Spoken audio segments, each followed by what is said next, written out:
Okay guys, we're fixing to start the framing part of this project. Because these boards are on angles up here, I've made a mark there where our top plate is actually going to run at. It's going to be coming across here, going all the way to this post here for our first top plate. We're going to come down, this is our bottom plate. We're going to be putting our layout on this bottom plate right here to begin putting our studs in for this wall. So we will show you in a minute what we are getting done. It's a little aggravating to do a video this morning because the dogs across the road are barking so bad. Okay, our first step of what we're going to do here is we're going to cut some blocks. We're going to put a block in here. Now we have some blocks here, but these are cut on angles with the boards. We're going to put some blocks in like these right here, but they're going to be square across on the bottom so that our top plate actually nails on square. And we'll be showing you that. I mean, it's a little bit difficult to see that it's at an angle right now, but it's with the pitch of the roof. And our top plate needs to be square, so we're going to be cutting these blocks square and getting them put in first before we put our top plate up. Okay guys, I've got my blocks nailed in. As you can see, there's flush on one side and we're about an inch on the other side for the pitch of our roof. And I have two nails over there. I call those my little helpers. When you're working by yourself, you got to have somebody to hold the other end of the board. So these are called my little helpers. You can come across, you can see this block here. And then we have another one right here. And then we're going to be nailing where my pencil mark there is the X is representative of the side where we're not going to be putting the board. We're going to be putting it on the opposite side of the X. So we're ready to put this board up, and once we get it up, we will show you what it looks like. Okay, we now have our top plate up, and you will notice it's an older board, which is not really that much older. We used it for our form boards. Same thing right here. This board here was one of our concrete form boards. We decided to not have to go buy all new lumber just because we used it and we got concrete on it. We have another one laying here on the ground we just took off. You can see the difference in the way they look once they come out of this concrete. And they were newer boards. And we could have sprayed diesel or something on them, but we didn't want that scent here in our barn. So we're going to be doing this board is going to be sawed down to a 2x4 and actually used on this block wall here, because this is a 3.5 inch wall. And we're going to cut a 2x4 out of that one because it just happens to be the length we need. And then the 2x2s from it will be used in other areas of the barn build here. Now we're going to be installing a post right here at some point, because this is an equal distance from this post and this post. This will be corral boards on this part of the barn addition, just like these out here are, so that we can create an airflow underneath the barn here, and it won't be all walls. The cows can be under here and still get some air. But now from this point here forward all the way to here will be a metal wall.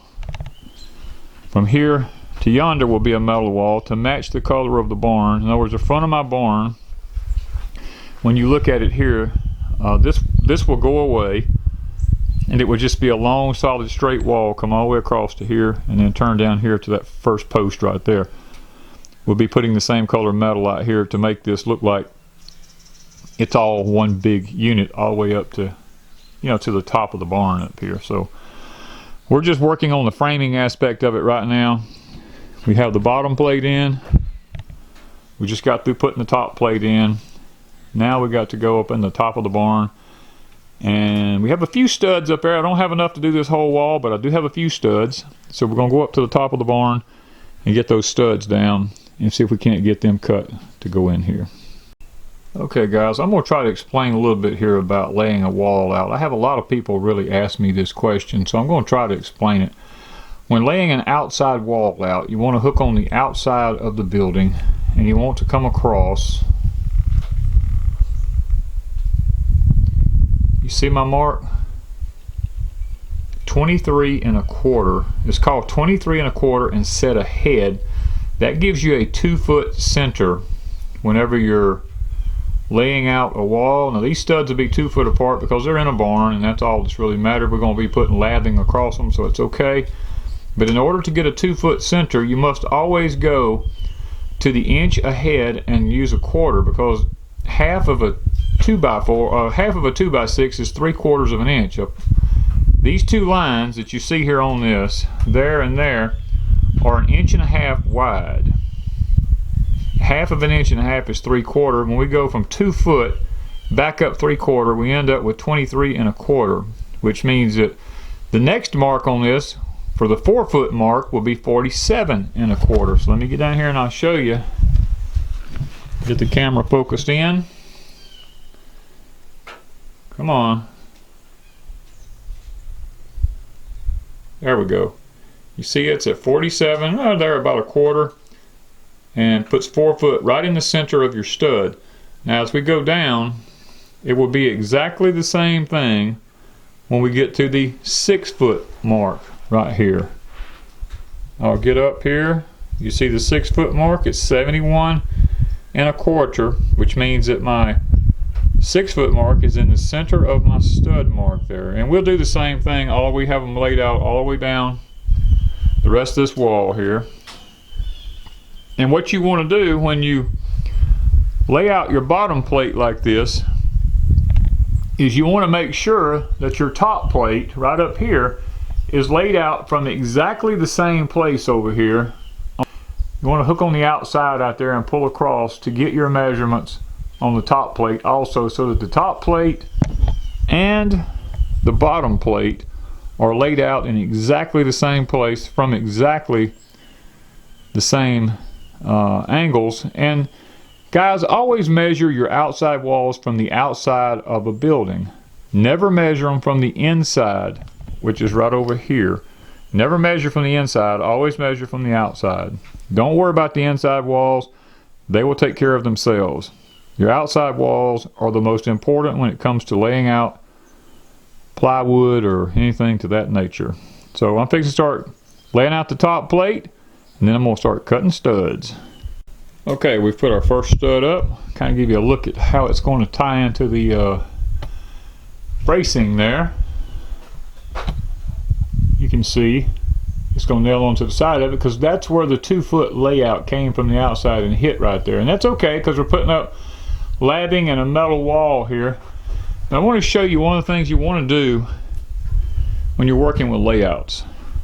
The very first stud, stick that level on it. Make sure that bubble is in the middle, because there's no guarantees that this post has stayed plumb through the construction of this building. So always on the first stud I put my level on it to make sure, because a lot of times I hook onto a stud and pull off of it to get the rest of my layout, and I don't want to be screwing up if the very first stud is off. So we're fixing to start putting in the rest of these, and we'll show you what it looks like when we're through. Okay guys, one thing I wanted to mention is I had to go back and put a trim piece in here and across here, because the metal is going to come up under this right here, and I have to have something to screw my metal to across here, because it's going to fit right underneath this board as we come across this top plate here.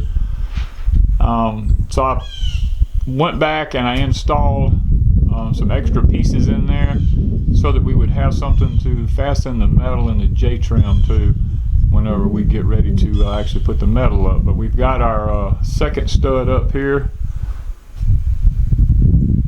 As you can see, we'll come down. We've got 2 studs in, and we're ready to start putting the rest of them in. I had failed to catch that right off and thought I'd go back and get that and show you what it was going on. Guys, I'm all about refurbishing stuff. This lumber you see me using here has been in the attic of my barn for like 10 years. Left over from old jobs and stuff like that. So here at Deep South Homestead, we're about just using stuff that we already have instead of going and buying everything brand new. We believe in refurbishing. And because this has been in the barn for 10 years, I've got to sweep all the dust off of it or get totally filthy handling it.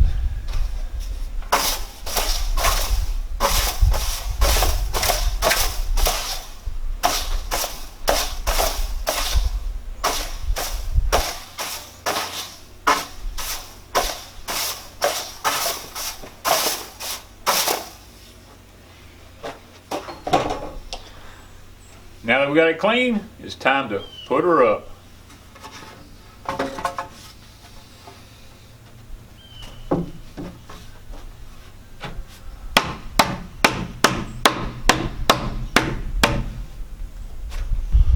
Okay guys, we got the first part of the framing done. We got the studs in. Next thing is to come back and cut the lathing into it. I'm going to show you how to do that. I'm going to show you how we're going to pop some lines across there. We're going to notch it with the skill saw, and we're going to install our lathing across there so that we'll have something to screw our metal to. Now, when we install our lathing on this, what we're going to do is we're going to match the screws in the wall back there in the back. So that's the plan. We want it to all match when it comes around the building. So whether or not we're going to be able to accomplish that with this drop down here, I don't know. We're just going to have to see. But we do want to know, we do want to make sure, let me put it that way, on this side of the building, that we match this line of screws you see in the wall right here. We want to make sure that when we come down this outside wall right here, that those match. Now when we turn this curve, we may not be able to. It depends on how the lathing lays out on this long wall here that we have up, as to whether or not it's going to match in a way that we can do that. We're going to have to do a little bit of measuring here and just see what we have to work with. And we're going to start popping lines once we get that figured out, and show you how we notch our studs to put our lathing inside the studs.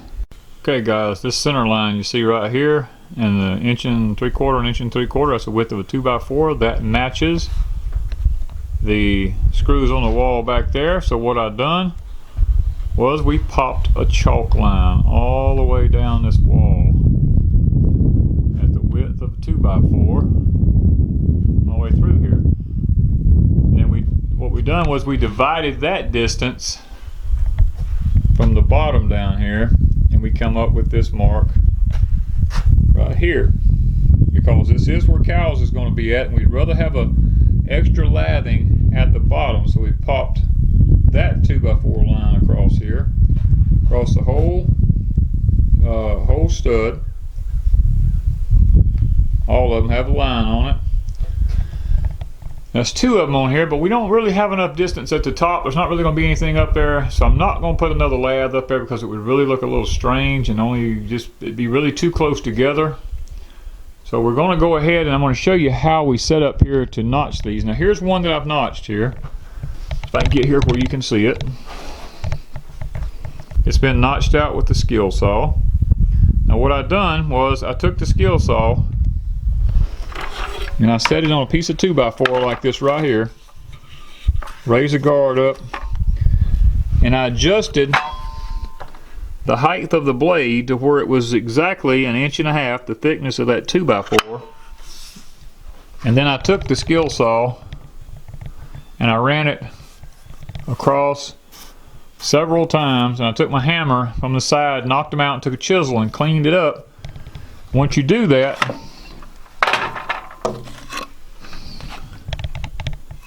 you can take the 2x4 and you can set it inside it. It has a little slack, and that's okay, because it doesn't matter. We're going to be nailing it in solid. And what you end up with is a 2x4 that's actually flush with the wall. And when we screw our metal, we'll screw to these 2x4s, and we won't really be sticking out beyond the studs. So we're going to get the rest of these notched and get the 2x4s ready to go in it, and we'll get back with you when we get to that point. I got to thinking, guys, a lot of y'all may not understand what I'm talking about notching it like this right here, and then taking a hammer, and you come along here and you kind of like,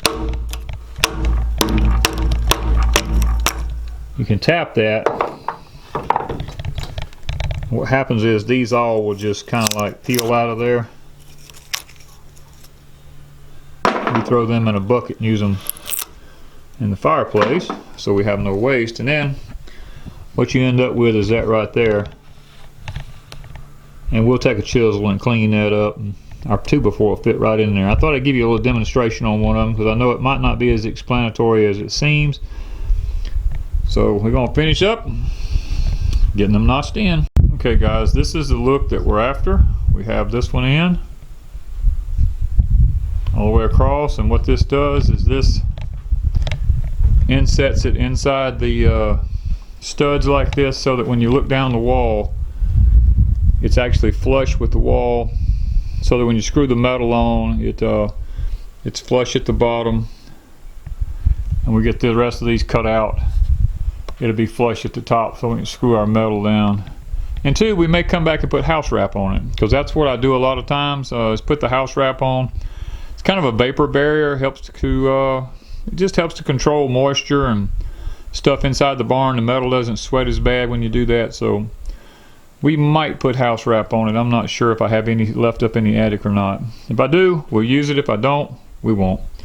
So we're fixing to get ready to cut these other notches out here and get this other 2x4 in and see if we can't get this wall finished up, guys. Okay guys, we've ripped our 2x6 down, made it into a 2x4 that reaches all the way down through here now, all the way to the shop. And this is what we're doing. This is how we lay our anchor bolts out. We take a speed square, we lay it across the bolt and the board, we mark as a straight line, then we measure from the outside the block to the center of the bolt, and we measure from the outside here to there, and we put our mark. That's where we're going to be drilling our hole. We have done that on each one of them, going down through here. These are 1/2 inch bolts, so what we're going to do is take a 5/8 inch bit and we're going to drill a hole so we have a little bit of slack just in case it's not perfect. And then we also notch the corner of this for the metal right there on the corner. Don't know if that's enough, but we'll see in just a minute. We're going to set up now and we're going to drill all these holes. We're going to get it over on the anchor bolts and show you what that looks like. Okay, so guys, we've got the bottom plate installed now with the anchor bolts on. It's been drilled. Worked out really well. As you can see from the outside, this is what it looks like. Still waiting on some of the mortar to dry because the blocks are still kind of wet. We've got the plate installed now, so we are ready to start putting our studs all the way up to here, getting our layout. Now we're going to start from the tall end. When you do a pitch on a roof, you always start from the tall end and go toward the lower end. So that's what we're going to do, is get our layout, and we will be ready to start putting up studs. Okay guys, we have completed putting up the lathing inside the 2x4 walls here. This is a very strong way to build something. I know there's pros and cons out there about not taking too much wood out of a 2x4, and I've heard it both ways, but I can tell you the fact of the matter is I built like this before Katrina, and I did not lose one structure anywhere during the hurricane of Katrina where everybody else lost their stuff. Mine stood. So I stick with what I do. I want to show you a couple of things about this. One is the location of the nails. I put a nail at the bottom and I put a nail at the top. A lot of people put a nail in the center. I don't, because when I go to screw my metal on here, my metal is going to screw down the center of this, and I don't want to run the risk of hitting the head of a nail with a screw. So I keep my nails at the top and the nails at the bottom when I put these together. Another thing, termites are so bad here where we live at. Till anytime you have a block structure and a wall or something like that and dirt down below, termites are really bad about tunneling up and getting into it. Well, I didn't have a treated 2x4, and I really didn't want to put a treated piece of wood against the metal of my barn because it would cause a corrosion. So I used a regular spruce one, but I coated it underneath, down inside and all down in there and up on here with a black tar product. And hopefully maybe that will, deter the termites. I am going to put a little treatment stuff down in here before I close all this in, just as a preventive. This is treated. So hopefully we're going to be able to ward off any termite issues, and I will be keeping an eye on it periodically to make sure that we don't have a problem. Now I'm also going to come back and I'm going to be caulking up underneath this right here, all the way down through here, to prevent any moisture leakage from coming underneath that. Even though the metal's going to hang over this with the rat seal and all, I still would just do it. Now I know they make a product that you can roll out and put on underneath this, that's a foam based stuff, but guys, this is a barn, and I'd had to buy a whole big giant roll of it and to do this one little piece of a wall, so I'm just going to caulk it and be done with it. And I'm also going to caulk the end of the blocks down here on the other end and get that kind of sealed off so we don't have any moisture issue going inside. And I'm probably going to paint these blocks with a good concrete paint, because I'm going to be bringing this ground level here back up to these blocks, and I'm probably going to paint them before I put the dirt back to prevent any type of moisture leakage through them or anything like that, and help kind of, you know, as a preservative to what we're doing here. Also, you see this bucket of blocks here. These are the little pieces of wood that I knocked out where I put this inset the 2x4s in this wood. We don't waste anything, guys. This is going to go to the house and go in the fireplace for kindling wood, kind of help get our fires going in the morning times, so that we don't waste anything. I mean, we had to buy the 2x4s and they're not treated, so we might as well use what we've got out of it. The last thing here is our post we put in. This is a 4x6. I sunk an anchor bolt 10 inches deep in the concrete, wrapped it in the rebar. I inset a piece of rebar on this side of the bolt and that side of the bolt to prevent it from getting broke out of the concrete. And I set this 4x6 up on top of a steel bracket here that's made for this. Now it's kind of loose looking right now, but this wall from here to here will have 2x6s on it to allow airflow to go up underneath here. We're not going to put any metal here. And so if I'd have put the post through the concrete, it would have probably weakened the concrete right here, and we didn't want to do that, so we just decided to put this on top of here, because it's, once we tie it in on both ends, I don't think we'll have a problem with the little Dexter cows actually harming it. Now, I guess that's about it on the framing here, guys. The next thing we're going to be doing is purchasing the metal to be putting on the barn, and we'll probably show that in a video as we get it. It's just going to be a little time because the metal's expensive. We may not be able to purchase it just yet. We may have to come in here and put something temporarily around this to be able to get the cows in here as quick as possible if we see that we're not going to be able to afford to get the metal, you know, right off the bat. But we wanted to show y'all how we frame down here in the South and in the deep South. So I know it's a little unconventional for some people, but hey, it's a very strong structure. There ain't nothing here moving. This baby is strong. And I know the construction work on this, the footings, the type of block work we did, and one kind of footing over there, a different kind of footing here. I know it's probably not up to code in a lot of areas, but you're in the deep South here. It's a barn. We have no codes on barns here.